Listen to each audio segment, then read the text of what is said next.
Bismillahirrahmanirrahim. Assalamualaikum warahmatullahi wabarakatuh. Waalaikumsalam warahmatullahi wabarakatuh.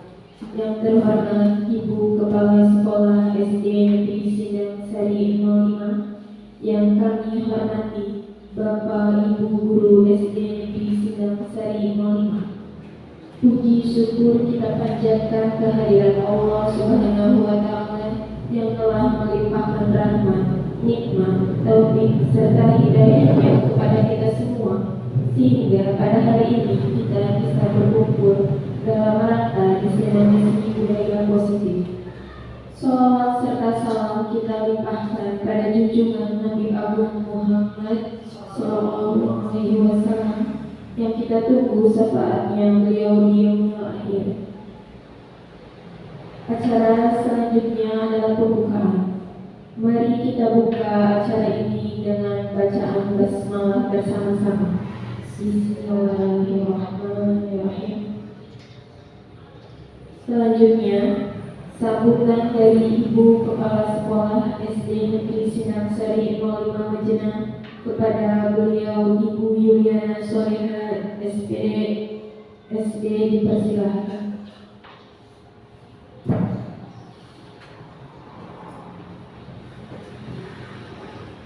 Assalamualaikum warahmatullahi wabarakatuh. Waalaikumsalam warahmatullahi wabarakatuh. Yang saya hormati Bapak Ibu Guru SD Negeri Sindang Sari 05 yang selalu berbahagia. Salawat serta salam selalu tercurah kepada junjungan Nabi Agung Muhammad Sallallahu Alaihi Wasallam. Semoga kita mendapatkan syafaatnya di yaumul kiamat. Pada hari ini adalah kegiatan diseminasi modul 1.4 tentang budaya positif, dan alhamdulillah di sini ada Bu Farida selaku CGP angkatan 10 yang mewakili dari Sindang Sari 05. Mudah-mudahan di dalam acara diseminasi ini menambah wawasan kita bagaimana penerapan budaya positif di SD Negeri Sindang Sari 05 sehingga membuat siswa-siswi ataupun warga sekolah menjadi lebih positif dalam menerapkan budaya itu. Kurang lebihnya mohon maaf, semoga kegiatan hari ini bisa berjalan dengan lancar tanpa suatu halangan apapun. Demikian dari saya. Selamat kepada Bu Farida, semoga sukses selalu. Terima kasih. Billahi taufiq wal hidayah. Wassalamualaikum warahmatullahi wabarakatuh.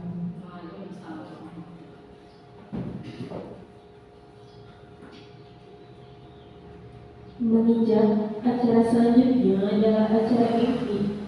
Kepada Ibu Munfarida SPDI dipersilakan untuk menyampaikan materi tentang diseminasi budaya positif. Kepada Ibu Munfarida dipersilakan.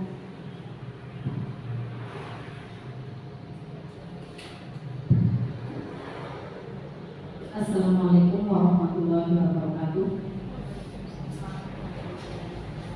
Yang terhormat Ibu Kepala Sekolah SD Negeri Sindang Sari 05 serta Bapak Ibu Guru SD Negeri Sindang Sari 05 yang saya hormati. Alhamdulillah, puji syukur kita panjatkan kepada Allah Subhanahu wa Ta'ala sehingga pada hari ini kita diberi kesehatan sehingga dapat berkumpul dalam acara diseminasi budaya positif.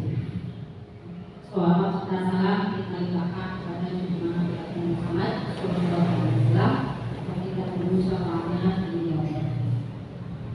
Untuk dan kataku, marilah kita mulai untuk acara hari ini, yaitu tentang diseminasi modul 1.4 budaya positif yang saya akan paparkan untuk hari ini. Yang pertama adalah tentang konsep utama budaya positif. Yang pertama, konsep utama budaya positif itu di sini ada 7 mata. Yang pertama tentang perubahan paradigma belajar.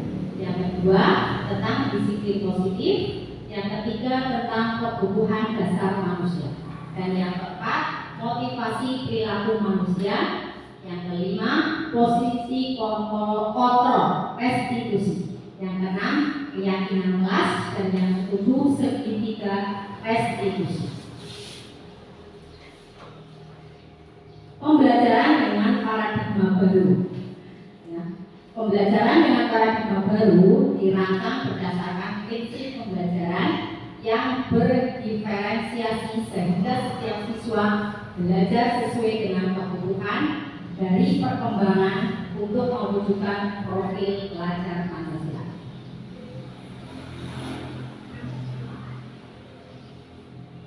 Selanjutnya tentang disiplin positif.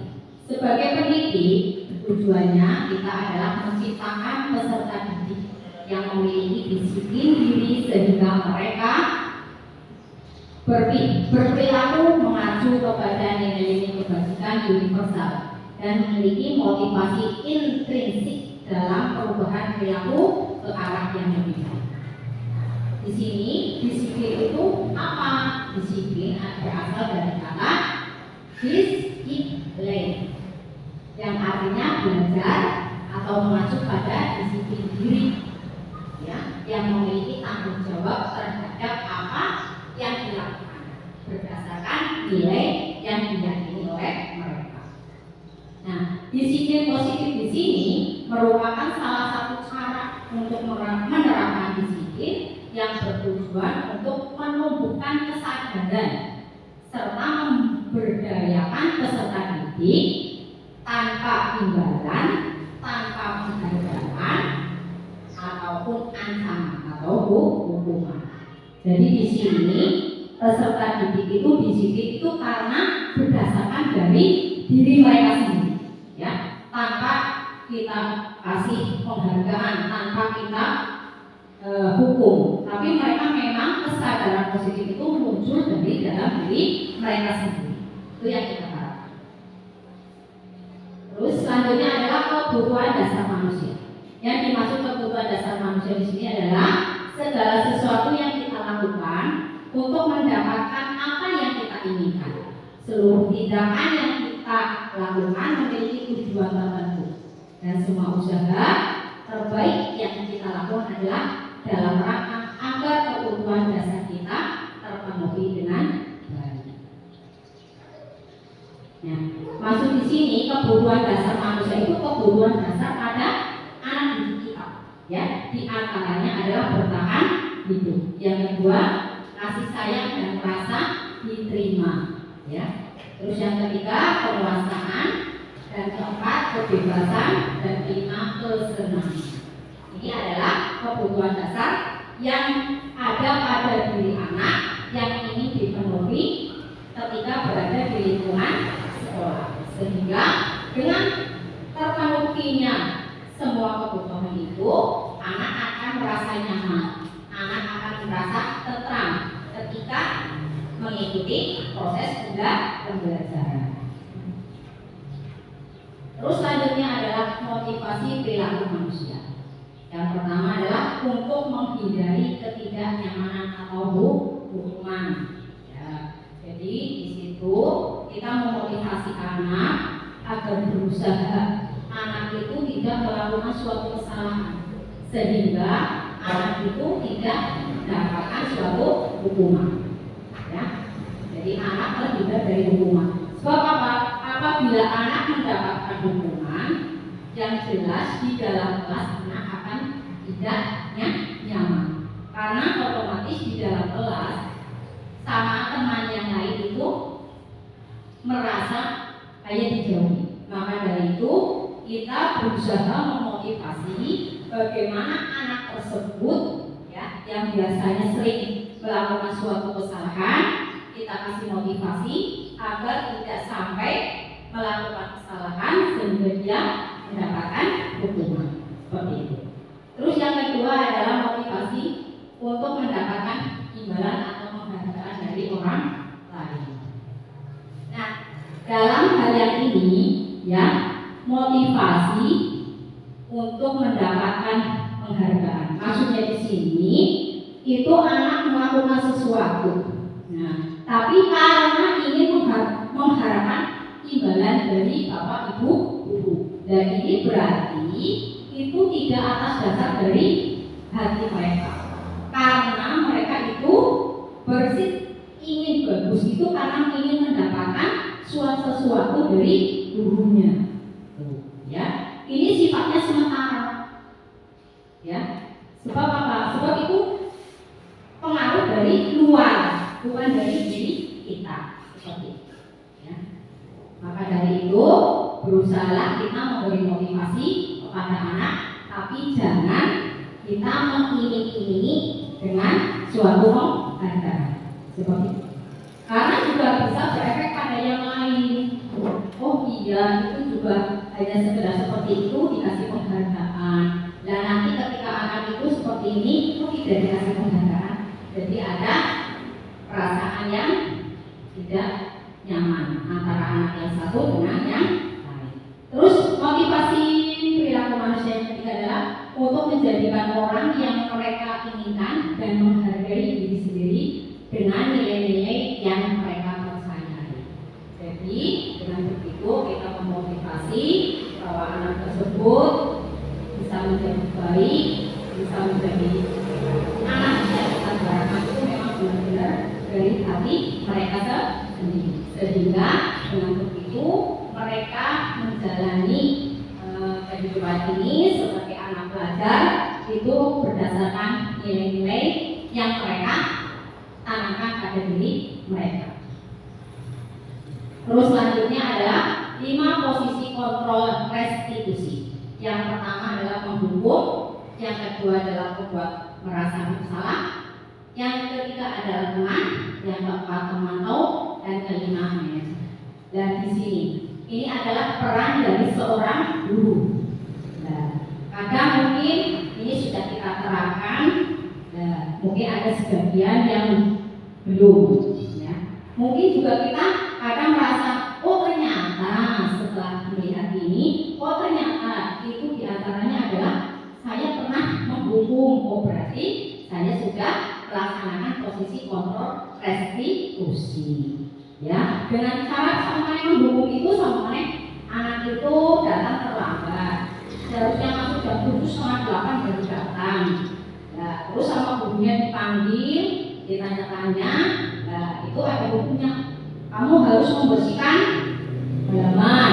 Nah, seperti itu. Apa kamu harus membersihkan WC? Nah, itu namanya hukuman pada anak tersebut.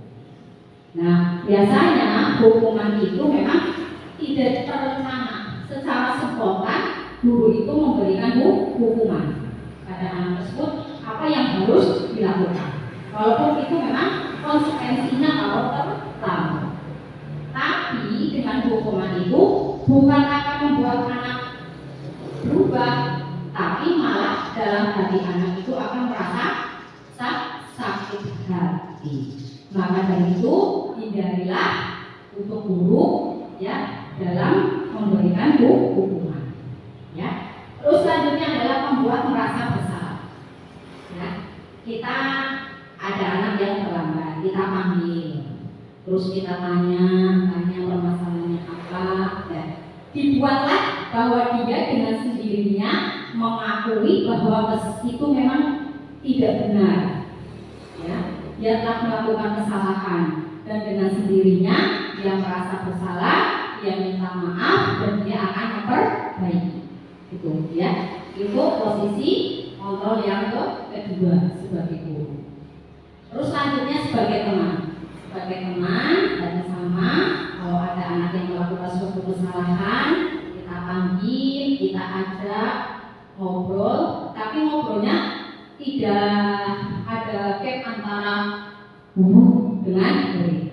Tapi kita ini sebagai teman, ayo kamu ceritakan yang sebenarnya, ada apa, kenapa kamu begini, kenapa kamu begitu, ayo terbukalah dengan guru. Anggap aja ini bukan guru tapi teman kamu silakan kalau mau curhat, ayo kita nanti selesaikan bersama-sama. Seperti itu sebagai teman.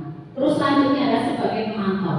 Pemantau itu kita melihat, biasanya kan ada anak-anak yang tadinya lagi bermain bersama, lama-lama akhirnya jadi beneran.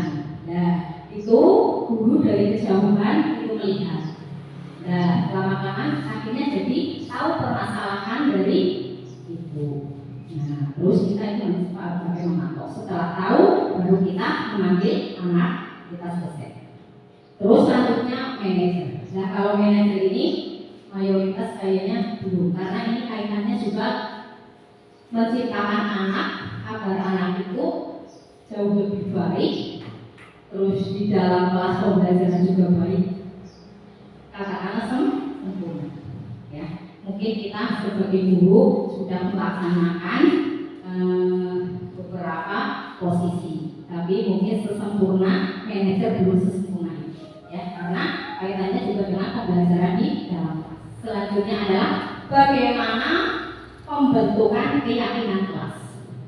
Ya, ini setiap di kelas itu memang harus ada yang namanya pembentukan keyakinan kelas, ya, harus dibuat. Jadi ketika dalam proses pembelajaran bila ada keyakinan kelas, dalam kelas itu ada anak yang melanggar dari aturan yang ada di keyakinan kelas, nanti kan anak tersebut punya tanggung jawab, ya. Nah, bagaimana pembentukan keyakinan kelas? Ini yang pertama, lebih abstrak dari peraturan. Yang kedua, berupa pertanyaan universal. Yang ketiga, dibuat dalam bentuk positif. Yang keempat, sedikit saja agar mudah diingat. Yang kelima, sesuai dengan kondisi kelas dan sekolah. Yang keenam, semua warga kelas atau sekolah dilibatkan. Keyakinan kelas ini, cara membuat keyakinan kelas itu yang pertama didiskusikan dengan, ya, diskusikan tentang peraturan yang mau dibuat di dalam kelas. Jadi bukunya itu memimpin diskusi, ceritakan bahwa kita mau membuat keyakinan kelas. Kira-kira apa saja peraturan yang harus kita tulis, kita buat biar sama kalian itu bisa dilaksanakan seperti itu. Terus yang kedua, merumuskan peraturan menjadi keyakinan. Terus ada aturan tadi ditulis sama teman-teman siswa semuanya, ditulis ya dalam kertas, dipnot. Terus nanti sama anak dipasang, ya, kita tulis, dan nanti dipilih kira-kira dari tulisan anak yang tadi rumusan peraturan itu ditulis, nanti dipilih mana yang akan dijadikan keyakinan kelas. Ya, terus selanjutnya setelah tadi itu menulis di dalam kertas dipasang, terus dijadikan keyakinan kelas, ya, baru ditempel. Nah, ditempel dibentuk suatu keyakinan kelas. Pakai kertas ditempel bahwa ini adalah bentuk suatu keyakinan kelas. Dari yang tadi dijadikan yang menjadi apa peraturan tadi yang dipilih menjadi keyakinan ditulis, ditempel di situ yang harus dilaksanakan oleh siswa. Nah, selanjutnya adalah segitiga restitusi. Di sini segitiga restitusi adalah suatu proses dialog yang dijalankan oleh guru agar dapat menghasilkan murid yang mandiri dan bertanggung jawab. Di dalam segitiga restitusi di sini itu ada tahapannya, ya. Ada yang pertama ada tentang validasi,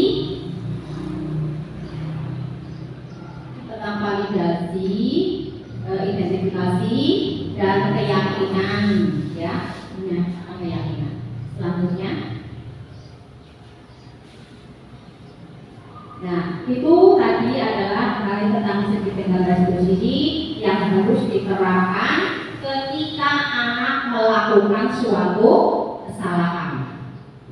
Ada kaitannya tadi dengan 5 posisi kontrol guru, ya. Nah, ketika ada satu anak melakukan suatu kesalahan yang kaitannya pelanggaran suatu peraturan, anak itu dipanggil, terus diselesaikan dengan segitiga restitusi, ya. Terus anak dipanggil, diselesaikan urutan dari memvalidasi, ya, ada masalah, terus selanjutnya ada meyakinkan, menanyakan keyakinan, nah itu ada urutannya, cara penyelesaiannya seperti ini. Ya mungkin dari saya sekian untuk pemaparannya. Waktu waktu dan tempat saya kembalikan kepada moderator. Terima kasih. Wassalamualaikum warahmatullahi wabarakatuh.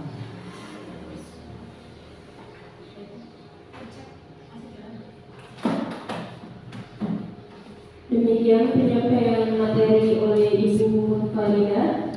Terima kasih, sangat luar biasa, sangat menambah wawasan untuk kita semua. Selanjutnya saya buka kesempatan kepada Bapak dan Ibu Guru. Apabila ada tanggapan atau pertanyaan, dipersilakan untuk 2 orang penanya. Dipersilakan. Baik, terima kasih Ibu Siti Aisyah. Terima kasih. Assalamualaikum warahmatullahi wabarakatuh. Waalaikumsalam warahmatullahi Wabarakatuh. Dari penjelasan yang Musada sampaikan itu sangat bagus, bahwasanya sangat menambah pengetahuan sehingga jadi lebih memahami. Seperti pentingnya pembentukan kegiatan kelas yang diharapkan dapat meningkatkan motivasi belajar siswa karena mereka bertanggung jawab untuk menjaga kelasnya agar tetap aman, nyaman, dan kondusif untuk belajar. Nah, selain keyakinan kelas, juga ada segitiga restitusi. Yang saya tanyakan di sini, apa itu restitusi dan bagaimana tahapan pada segitiga restitusi? Itu saja. Demikian, terima kasih.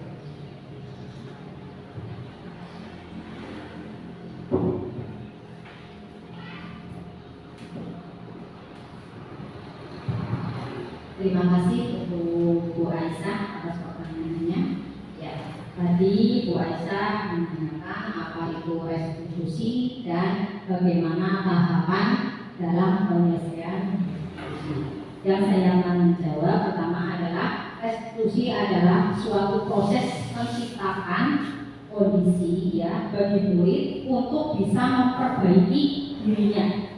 Ya, sehingga nanti anak tersebut bisa kembali lagi dengan teman-temannya itu dengan perasaan yang nyaman.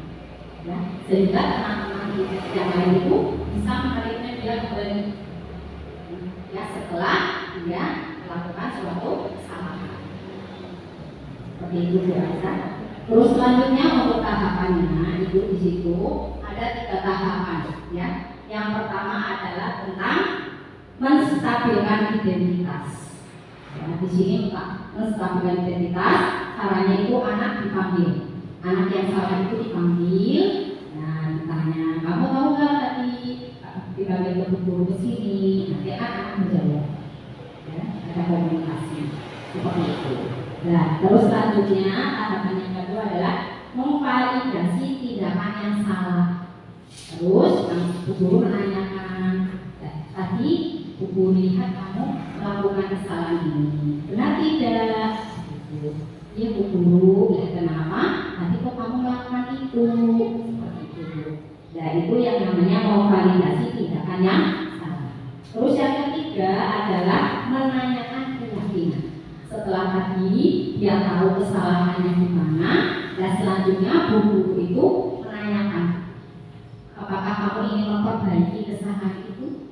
Seperti itu. Nanti anak-anak menjawab, ya Bu Guru, saya berusaha memperbaiki. Dengan cara apa kalau akan memperbaikinya? Dan nanti anak menjawab, saya dengan kayak gini Bu Guru. Dan Bu Guru tidak meyakinkan. Benar, kamu siap untuk berubah, untuk melaksanakannya? Nanti anak menjawab siap. Seperti itu. Gimana Bu Aisyah? Ya, terima kasih. Selanjutnya untuk penanya kedua, dipersilakan. Apakah ada yang bertanya? Ya, baik. Ibu Veronica Brumondari, dipersilakan. Terima kasih kepada Bu Farida. Dalam penyampaian materi tadi ada yang kaitannya dengan posisi kontrol guru dalam restitusi, di antaranya penghukuman, membuat rasa bersalah, teman pemantau dan manajer. Yang saya tanyakan di sini Bu, apabila diterapkan posisi kontrol tersebut dengan kenyataan yang pernah dijalankan oleh guru dalam dalam menyelesaikan masalah, pada mayoritas menjalankan posisi kontrol itu yang bagaimana dan di mana. Atur nuwun, terima kasih. Terima kasih untuk Bu Veronica pertanyaannya. Tadi di situ kita sudah membicarakan tentang 5 posisi kontrol restitusi. Di situ ada penghukum, ada pembuat merasa bersalah, teman, pemantau, dan manajer. Nah, kalau menurut saya kita sebagai guru itu posisinya sebagai teman dan pemantau. Ya, iya. Nah, ketika ada anak yang melakukan kesalahan, kita dekatin, kita ajak bicara dengan nada lembut, ya seperti itu sebagai teman. Terus sebagai memantau, kita setiap hari selalu memantau bagaimana perkembangan anak, bagaimana pergaulan anak, sehingga dari situlah kita tahu masing-masing karakter anak dan masing-masing cara penyelesaian dari anak tersebut dalam suatu masalah apabila anak tersebut melakukan suatu kesalahan. Dari situ kita baru melihat, oh ya anak itu tadi melakukan ini secara personal. Kita ajak bicara, kita selesaikan masalah, tanya permasalahannya tadi seperti apa, kok bisa terjadi seperti itu. Itu seperti itu. Bu Vero, bagaimana? Ya, terima kasih Bu, sudah jelas. Ya, terima kasih.